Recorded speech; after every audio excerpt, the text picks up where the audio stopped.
Hi everyone, welcome to learners TV. आज हम पढ़ेंगे science chapter 2 nutrition in animals.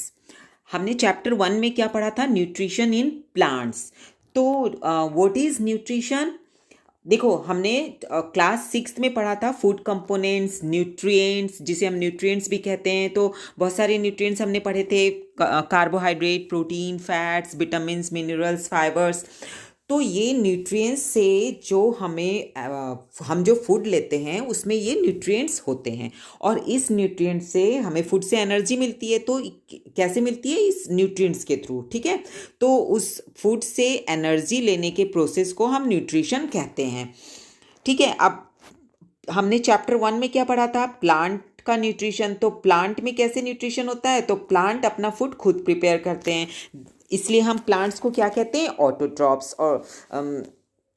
और वो ऑटोट्रॉपिक्स मोड्स ऑफ न्यूट्रिशन करते हैं, जिसमें कि अपना जो ग्रीन प्लांट्स होते हैं वो अपना फूड खुद प्रिपेयर करते हैं फोटोसिंथेसिस के थ्रू। ठीक है, और जो एनिमल्स होते हैं वो प्लांट पे डिपेंड करते हैं, डायरेक्टली या इनडायरेक्टली। तो हम क्यों प्लांट पे डिपेंड करते हैं? हम फोटोसिंथेसिस तो कर नहीं सकते हैं। क्यों नहीं कर सकते हैं? क्योंकि हमारे में क्लोरोफिल तो होता नहीं है, तो इसलिए हम फोटोसिंथेसिस नहीं कर सकते, और हम प्लांट्स पे डायरेक्टली और इनडायरेक्टली डिपेंड होते हैं। डायरेक्टली हम तो प्लांट से, जैसे हमें फ्रूट्स, वेजिटेबल्स, सीरियल्स, बहुत सारी अनाजें, ये सब हम प्लांट से ही लेते हैं।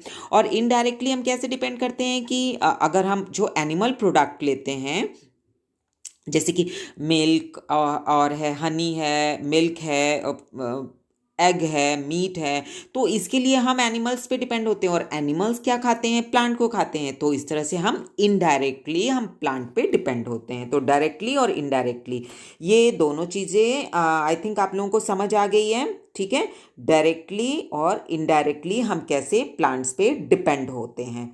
ठीक है, तो अब हम आगे चलते हैं।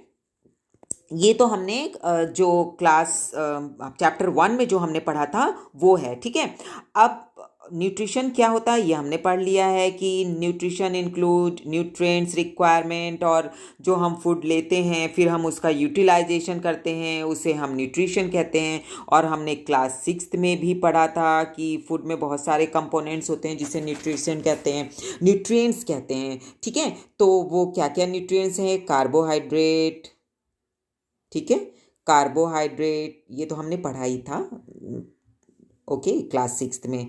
फैट्स, पूरा लिख देती हूँ, ठीक है, फैट्स, और क्या है? प्रोटीन्स, कार्बोहाइड्रेट, फैट्स, प्रोटीन्स, फिर क्या है? Vitamins and minerals. ये सारी चीजें हमने क्लास 6 में पढ़ ली थी ना, याद करो। याद आया आप लोगों को? विटामिन्स, कौन कौन से विटामिन्स पढ़े थे हमने? हमने उस विटामिन्स की जो फंक्शंस हैं, उनके जो डेफिशिएंसी डिजीज हैं, हमने वो भी पढ़े थे ना, विटामिन्स। और हमने क्या पढ़ा था? मिनरल्स, मिनरल्स के बारे में भी पढ़ा था, जैसे आयरन, कैल्शियम, ठीक है, आयोडीन, ये चाहिए होता है हमें। और कौन से न्यूट्रिएंट्स थे? फाइबर्स, ठीक है, फाइबर्स से हमें कुछ मिलता नहीं है, पर ये जिसको हम रफीज भी कहते हैं, ये हमारे डाइजेशन में हेल्प करता है। ठीक है, तो ये सारे हमने फूड कंपोनेंट्स या फिर न्यूट्रिएंट्स पढ़े थे क्लास 6 में।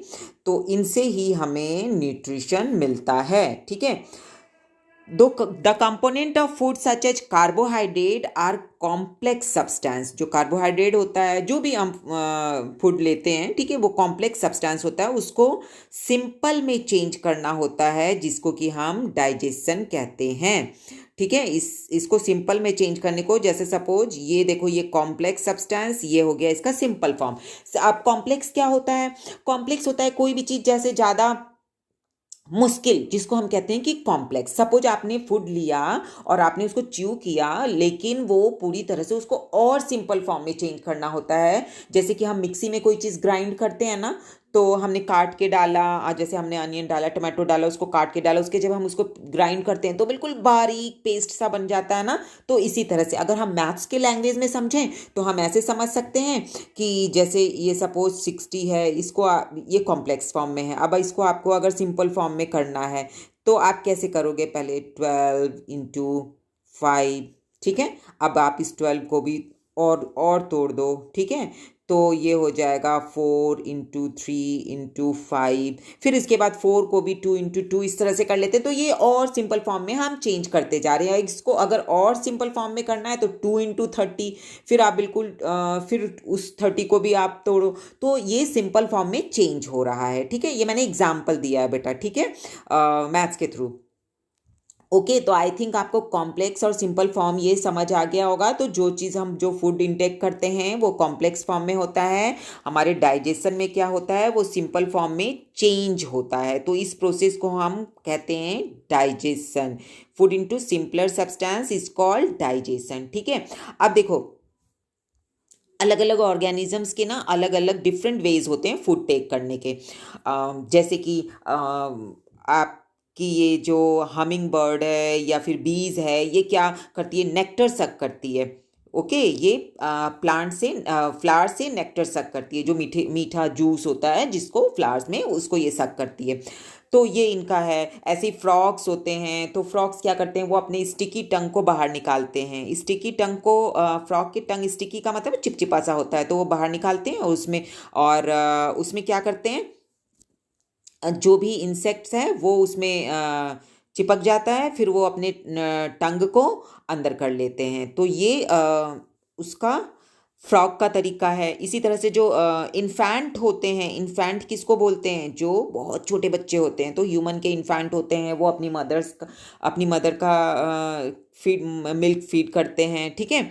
जो स्नेक होते हैं जैसे पाइथन, वो अपने प्रे को पूरी तरह से स्वालो कर लेते हैं। प्रे किसको बोलते हैं, शिकार को। तो वो पूरी तरह से स्वालो मतलब निगल जाना। तो ये अलग अलग एनिमल्स के अलग अलग हैं, डिफरेंट वेज हैं कि वो अलग अलग तरीके हैं कि वो कैसे फूड्स को लेते हैं, ठीक है।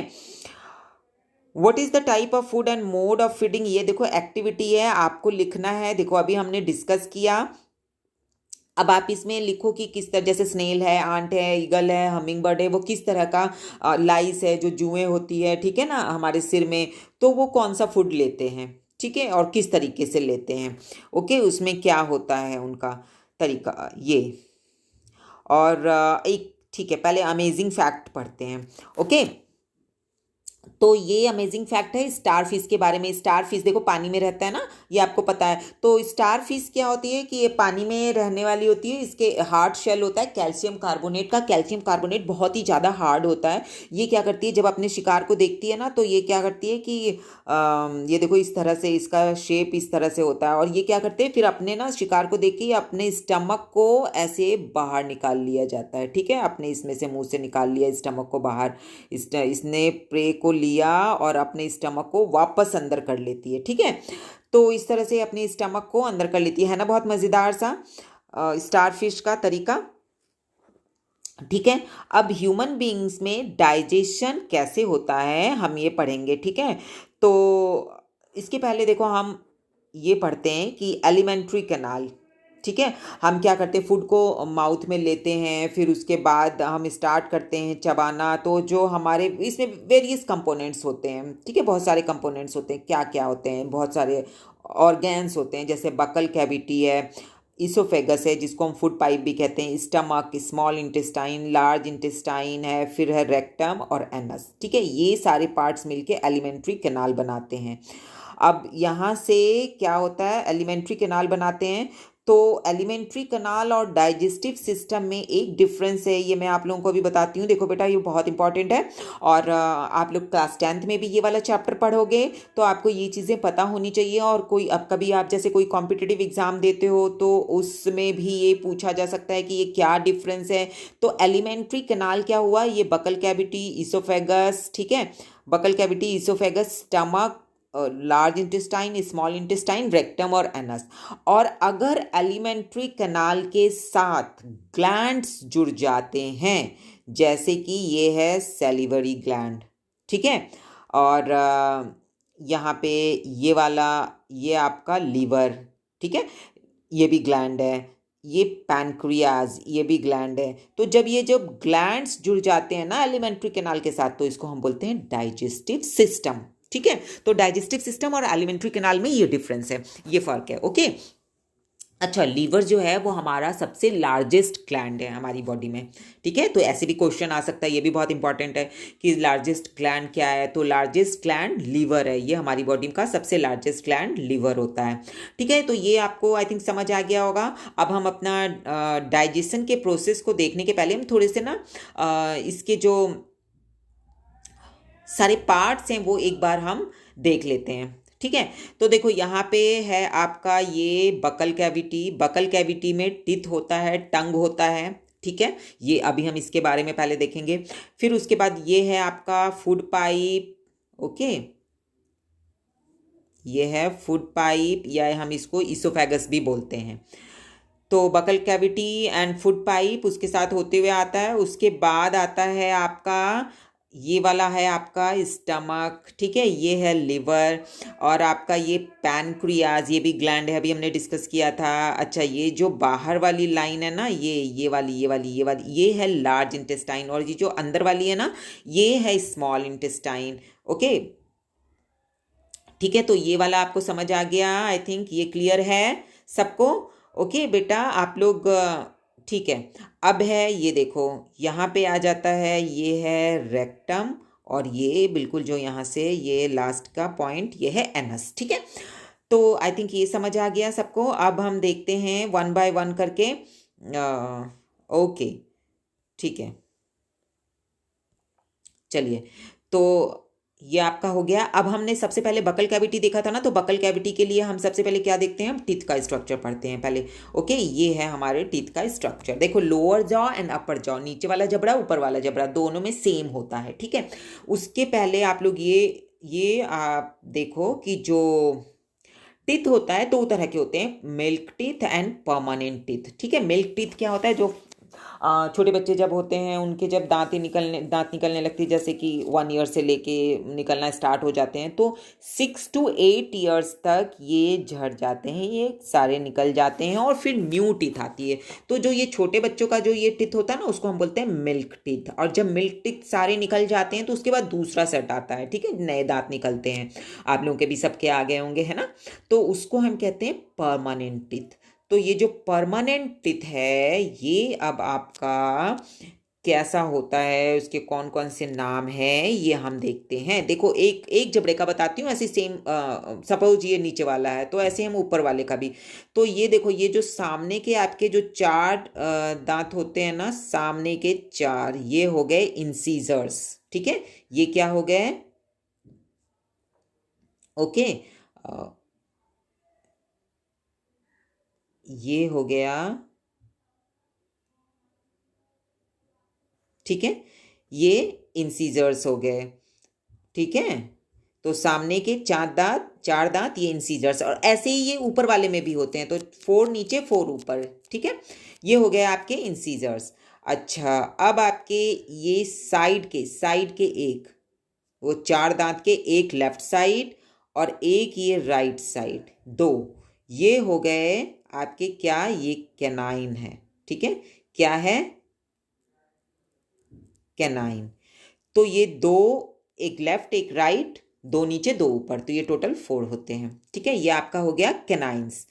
ओके, ये समझ आ गया आपको, इंसीजर्स समझ आ गया, कैनाइन समझ आ गया। इंसीजर्स का क्या काम है, बाइटिंग करने का, सामने के दांत से हम काटते हैं ना। कैनाइन का क्या फंक्शन है, टीयरिंग करने का, हम कोई भी चीज़ टीयर करना, जैसे गन्ने खाते हैं, चिकन खाते हैं, तो उस तरह। ठीक है, तो ये हो गया। अच्छा, अब आपका है कैनाइन्स के बाद 2 लेफ्ट साइड, 2 इसके 2 राइट साइड, ये है प्रीमोलर। ठीक है, ये है प्रीमोलर। ओके, क्या है ये, प्रीमोलर। तो इसका क्या काम होता है, ग्राइंड करना, चबाना। ठीक है, और इस प्रीमोलर के बाद ये 3 इस तरफ और 3 राइट साइड, 3 लेफ्ट साइड, 6 नीचे वाले जबड़े में, 6 ऊपर वाले जबड़े में, ये क्या होते हैं, मोलर। ठीक है। तो प्री मोलर और मोलर दोनों का काम होता है, क्या होता है, ग्राइंड करना, ठीक है, चबाने वाला काम होता है, हम साइड से ही चबाते हैं ना, तो ये प्री मोलर और मोलर दोनों का काम होता है ग्राइंड करना। तो आई थिंक ये समझ आ गया होगा आप सबको। देखो यहाँ पे टेबल बना हुआ है, तो कटिंग एंड बाइटिंग टीथ जो इंसीजर होते हैं हमारे, तो ये हो गए 4 लोअर जॉ में, 4 अपर जॉ में, तो टोटल हो गए 8। अब ये टीयरिंग के लिए कैनाइंस, एक लेफ्ट एक राइट, तो 2 नीचे 2 ऊपर, ये कितने हो गए, 4 हो गए। तो अब ठीक है, अब chewing and grinding pre molar and molar को मिला के 10 हो गए लोअर जॉ में, 10 हो गए अपर जॉ में, क्योंकि दो दो दो दो होते हैं आपके प्रीमोलर और 3 3 होते हैं मोलर, तो 5 लेफ्ट साइड 5 राइट साइड, ठीक है। तो ऐसे हो गए 10 नीचे 10 ऊपर वाले में, तो ये हो गए 20। टोटल कितने हो गए, 32 टीथ हो जाते हैं हमारे, परमानेंट टीथ 32 होते हैं।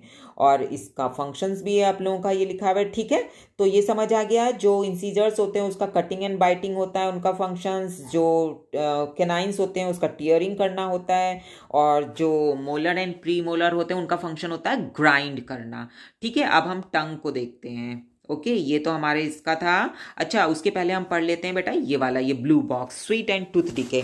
देखो क्या होता है कि जो हमारे दांत होते हैं, जो हमारे बकल कैविटी होती है माउथ के अंदर, बैक्टीरिया ग्रो होना स्टार्ट हो जाते हैं। और अगर आप अच्छे से माउथ वॉश नहीं करोगे, कुछ भी खाए, तो आपको क्या करना है भाई, उसको अच्छे से वॉश करना है, आपको 2 टाइम ब्रश करना है, एक मॉर्निंग में और एक रात को सोने के पहले, ठीक है। नहीं तो क्या होता है, जो हम खाना खाते हैं वो सड़ जाता है, तो उसमें बैक्टीरिया ग्रो हो जाते हैं। फिर जब आप कोई मीठी चीज़ खाते हो तो उससे क्या होता है, बैक्टीरिया उसके साथ रिएक्ट करके क्या प्रोड्यूस करते हैं, एसिड प्रोड्यूस करने लग जाते हैं, और इससे क्या होता है, टूथ डिके। डिके का मतलब नष्ट होने लग जाना, वो धीरे धीरे खोखला हो जाना, जैसे लोहे में जंग लग जाता है ना, इस तरह से। तो हमें क्या, फिर कैविटी बन जाती है, ठीक है, उसको खोखला हो जाता है, तो फिर जाके हमें डॉक्टर के पास जाना पड़ेगा। तो हमें क्या करना चाहिए भाई, हमें बहुत ज़्यादा चॉकलेट, स्वीट, सॉफ्ट ड्रिंक, ये सब शुगर वाली चीज़ें नहीं लेनी चाहिए। और अगर आप कभी कभी, ऐसा भी नहीं कि बिल्कुल ही नहीं खाना है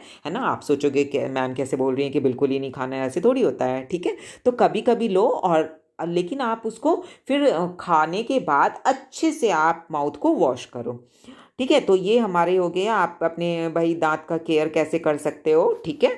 तो ये हमारे टूथ के बारे में हो गया है। कुछ भी आप खाओ, एवरी मील आपको वॉश करना है माउथ, ये अभी हमने डिस्कस किया था, ठीक है। अब हम टंग के बारे में देखते हैं पहले। ओके ये है हमारा टंग का, ठीक है। तो ये है टंग का। अब यहाँ पे देखो, टंग में ना टेस्ट बर्ड होते हैं, ये आपको दिख रहे होगे ना, ये चीज़ ये ऐसे दिख रही है, ठीक है, ठीक है। तो यहाँ पे क्या होता है, स्वीट, यहाँ पे क्या होता है, सॉल्ट का टेस्ट बर्ड, यहाँ पे क्या होता है, सार, खट्टा, ठीक है। यहाँ मीठा सबसे पहले आगे, फिर होता है नमकीन, फिर ये खट्टा, और यहाँ सबसे लास्ट में यहाँ पे होता है बिटर। ये हमारे टेस्ट बर्ड होते हैं, ठीक है। तो घर पे इसको ट्राई करके देखना, सबसे आगे जहाँ पे बताया मैंने कि जहाँ पे स्वीट होता है वहाँ स्वीट को लेके देखना, वहाँ इस तरह से करके देखना, ठीक है। माउथ वॉश करना है उसके बाद, ओके। तो ये हमारा टंग, टंग का क्या है, काम होता है भाई, टंग का एक तो ये टेस्ट में हेल्प करती है, स्पीकिंग में हेल्प करती है, बोलने में हेल्प करती है, और फूड को च्यू करने में, चबाने में हेल्प करती है टंग, ठीक है। तो ये इतना आप लोगों को क्लियर है आई थिंक। अब है, अब हम पढ़ते हैं डाइजेशन कैसे होता है, ठीक है हमारे, ओके। तो देखो जब हम सबसे पहले खाना स्टार्ट करते हैं बेटा, वो जो एक्टिविटी है वो बाद में करेंगे, पहले ये करते हैं, ठीक है। तो डाइजेशन कैसे होता है, डाइजेशन के ना 5 स्टेप्स होते हैं। कौन कौन से स्टेप्स होते हैं वो मैं बताती हूँ। सबसे फर्स्ट है आपका इंजेशन। इंजेशन, इंजेशन में क्या होता है, आपने फूड को माउथ में लिया, ठीक है, इनटेक करना। तो वो सबका अलग अलग तरीका होता है, ठीक है। हम लोग ह्यूमन बीइंग बाय हैंड, हमने हैंड से माउथ में लिया, तो इंजेक्शन, ठीक है, माउथ में लिया, वहाँ पे अब डाइजेशन स्टार्ट हो जाता है जब आप फूड को च्यू करते हो। तो इसमें कौन हेल्प करता है? टीथ हेल्प करती है। अच्छा ठीक है, तो पहले हम ये पांचों स्टेप एक बार देख लेते हैं। तो इंजेशन, सेकंड हो गया आपका डाइजेशन, ठीक है। डाइजेशन, इंजेशन, इंजेशन में फूड को माउथ में लेना, फिर डाइजेशन फूड को ब्रेक करना, कॉम्प्लेक्स को सिंपल फॉर्म में, ये डाइजेशन में होता है। उसके बाद क्या होता है? थर्ड हो गया एब्जॉर्प्शन,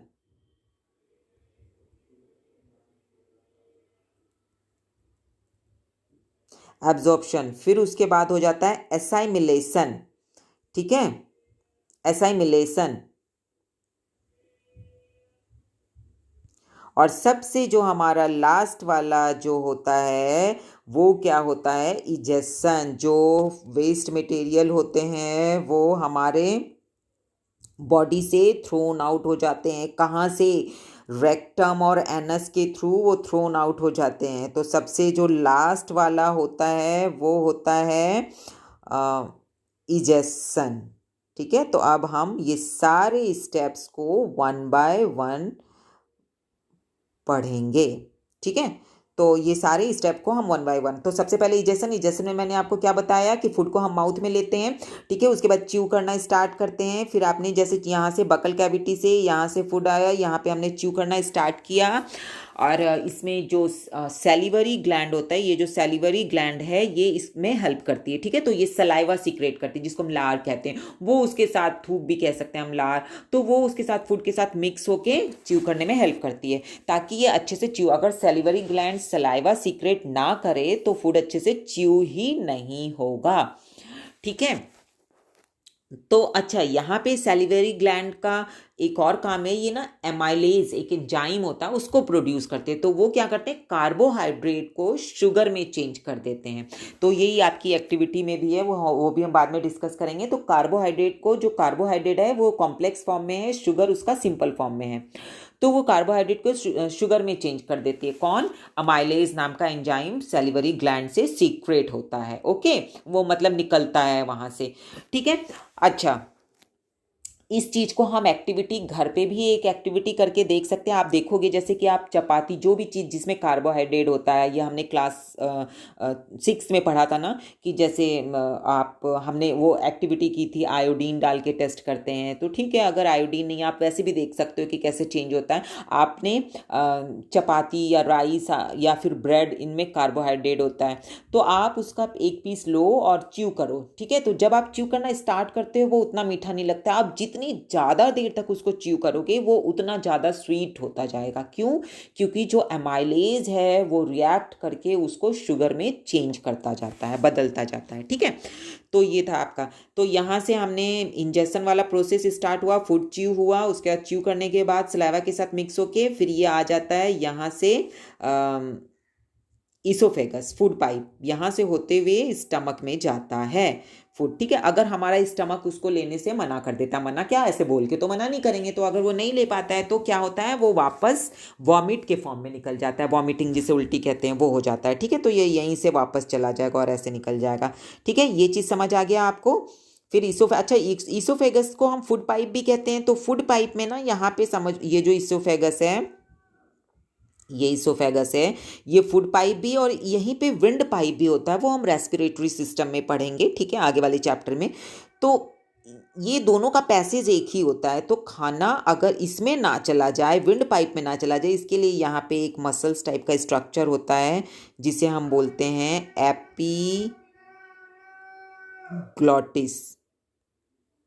एक मसल टाइप का स्ट्रक्चर होता है जिसे हम बोलते हैं एपिग्लोटिस। तो ये ना फ्लैप के तरह का होता है। तो जैसे ही खाना आने लगता है, ये इधर से विंड पाइप को ये ढक लेने का काम करती है ताकि खाना उधर ना जाए। बाई चांस कभी उधर चला जाता है तो क्या होता है, इससे हमें हिचकी आने लग जाती है, ओके, ठीक है। तो ये हमारा इसोफेगस से होते हुए खाना कहाँ पे आया, स्टमक में आ गया। ये है हमारा स्टमक, ठीक है, ये स्टमक है, जे शेप्ड का ऑर्गन। यहाँ पे स्टमक में क्या होता है, अब डाइजेशन स्टार्ट तो माउथ में हो जाता है। देखो बेटा, ऐसे भी क्वेश्चन पूछे जा सकते हैं कि डाइजेशन का प्रोसेस स्टार्ट कहाँ से होता है, तो स्टार्ट हो जाता है माउथ से, ठीक है, बकल कैविटी से स्टार्ट हो जाता है।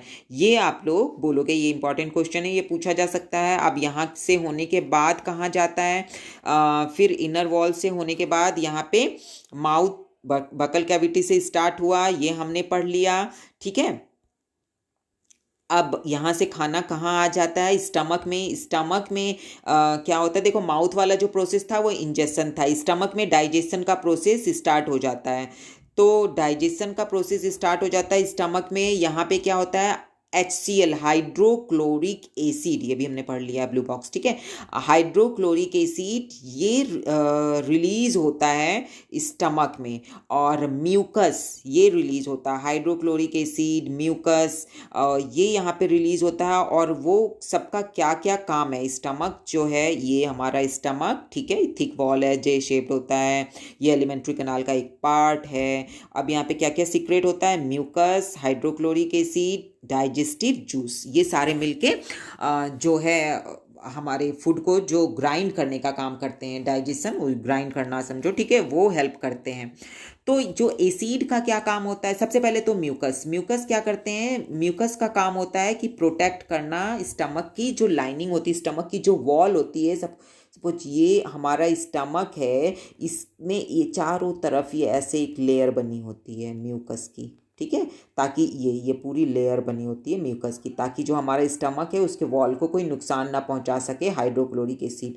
तो भाई हाइड्रोक्लोरिक एसिड का क्या काम है, हाइड्रोक्लोरिक एसिड क्या करता है, जो भी फूड आया यहाँ पे सपोज तो उसमें कुछ जर्म्स वगैरह भी हो जाते हैं, फूड के साथ आ जाते हैं, उसको वो किल करने का काम करता है, ठीक है, उसको मार देता है। और जो डाइजेस्टिव जूसेस हैं वो भी सीक्रेट होते हैं यहाँ से, वो भी फूड के साथ मिल जाते हैं, और फिर क्या करते हैं, वो उनको ग्राइंड करने में हेल्प करते हैं। तो स्टमक में जो होता है फूड वो पार्शियली डाइजेस्ट होता है, पार्शियली मतलब पूरी तरीके से नहीं, उसका कुछ थोड़ा आधा समझो, आधा डाइजेस्ट होता है, ठीक है। उसके बाद यहाँ से फूड कहाँ पे एंटर करता है, जो स्टमक में पार्शियली डाइजेस्ट हो जाता है फूड, जो कार्बोहाइड्रेट होता है वो ग्लूकोज में चेंज हो जाता है, एंड शुगर में जो प्रोटीन होता है वो अमीनो एसिड में चेंज हो जाता है, और जो आपका ये देखिए आपका जो कार्बोहाइड्रेट है ये ब्रोक होके simple substance sugar and glucose बन जाता है, जो फैट्स है वो फैटी एसिड बन जाता है, और जो ग्लिसरॉल एंड ग्लिसरॉल में बन जाता है, एंड प्रोटीन्स अमीनो एसिड्स में चेंज हो जाता है। तो इतना काम स्टमक में होता है, ठीक है, सिंपल फॉर्म में चेंज हो जाते हैं सारे। कार्बोहाइड्रेट किस में चेंज हो जाता है बेटा, ये बहुत इंपॉर्टेंट है इसलिए मैं इसको बार बार रिपीट कर रही हूँ, तो ये ध्यान से देखना, कार्बोहाइड्रेट चेंज हो जाता है शुगर एंड ग्लूकोज में, जो फैट्स होता है फैटी एसिड एंड ग्लिसरॉल में, एंड प्रोटीन अमीनो एसिड्स में चेंज हो जाता है। उसके बाद यहाँ से कहाँ आते हैं, ये स्मॉल इंटेस्टाइन में, ठीक है। स्मॉल इंटेस्टाइन ये बहुत हाईली कॉइल्ड होता है, कॉइल्ड का मतलब क्या होता है, ये इस तरह से घूमे हुए घुमावदार, ठीक है, ऐसे घूमे घूमे से होते हैं। तो small intestine highly coiled tube होता है, और ये 7.5, देखो नाम है स्मॉल इंटेस्टाइन लेकिन ये लार्ज इंटेस्टाइन से बड़ा होता है, ये 7.5 मीटर लॉन्ग होता है। और इसमें स्मॉल इंटेस्टाइन में भी कुछ जूसेस सीक्रेट होते हैं, और लीवर एंड पैनक्रियाज से भी जूस आते हैं इसमें डाइजेशन के लिए। तो लीवर क्या सीक्रेट करता है, सब मैंने बताया था ना, लीवर सब ग्लैंड होता है, ये सबसे लार्जेस्ट ग्लैंड है हमारी बॉडी का, सबसे बड़ा वाला ग्लैंड। तो लीवर क्या सीक्रेट करता है, लीवर सीक्रेट करता है बाइल जूस, ठीक है, और ये कहाँ आता है, गॉल ब्लैडर में आ जाता है। लीवर बाइल जूस सीक्रेट करता है और ये गॉल ब्लैडर में आ जाता है, गॉल ब्लैडर में आके वो वहाँ पे इकट्ठा हो जाता है, उसके बाद ये सैक लाइक स्ट्रक्चर एक, ठीक है, यहाँ पे आ जाता है, और वो फैट के डाइजेशन में हेल्प करता है। फैट चेंज होके फैटी एसिड एंड ग्लिसरॉल बनता है ना, फैट तो कॉम्प्लेक्स फॉर्म में, वो सिंपल फॉर्म में चेंज हो जाता है। तो ये लीवर से सीक्रेट हुआ बाइल जूस, और इसी तरह से पैनक्रियाज से भी पैनक्रियाटिक जूस आता है, सीक्रेट होता है, पैनक्रियाज से पैनक्रियाटिक जूस आता है, ठीक है, जो कि कार्बोहाइड्रेट फैट एंड प्रोटीन्स को चेंज कर देते हैं सिंपल फॉर्म में।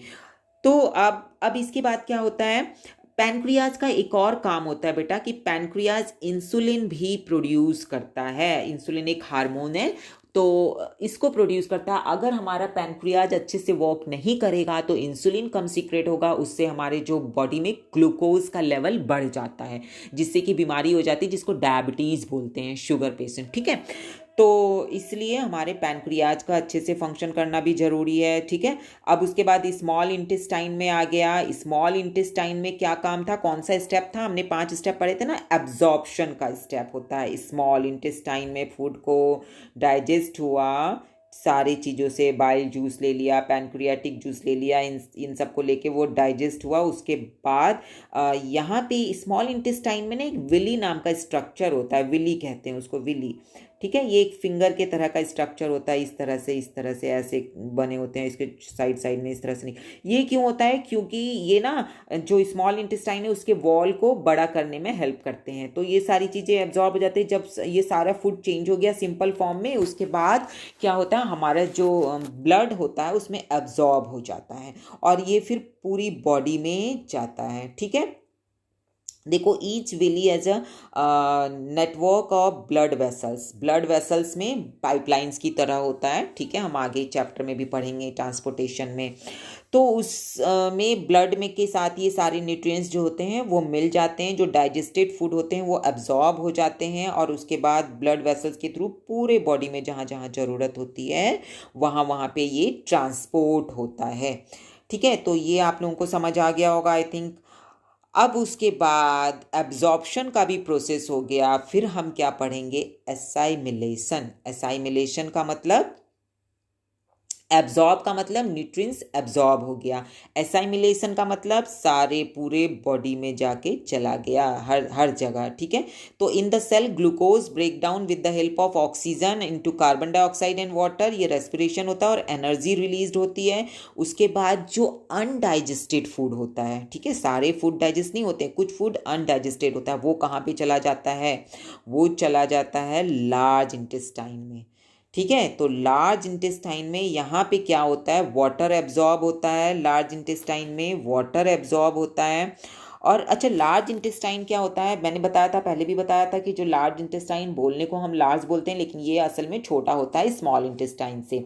ये होता है 1.5 मीटर के लिए, ठीक है, लेंथ में होता है। इसका क्या फंक्शन होता है, ये वाटर को एब्जॉर्ब करता है, कुछ सॉल्ट एब्जॉर्ब करता है और अनडाइजेस्टेड फूड मटेरियल, और जो रिमेनिंग फूड मटेरियल हैं वो क्या होते हैं, वो रेक्टम में आ जाते हैं और वहाँ पे आके एनस के थ्रू बाहर चले जाते हैं, हमारे बॉडी से निकल जाते हैं और इस प्रोसेस को हम कहते हैं इजेशन।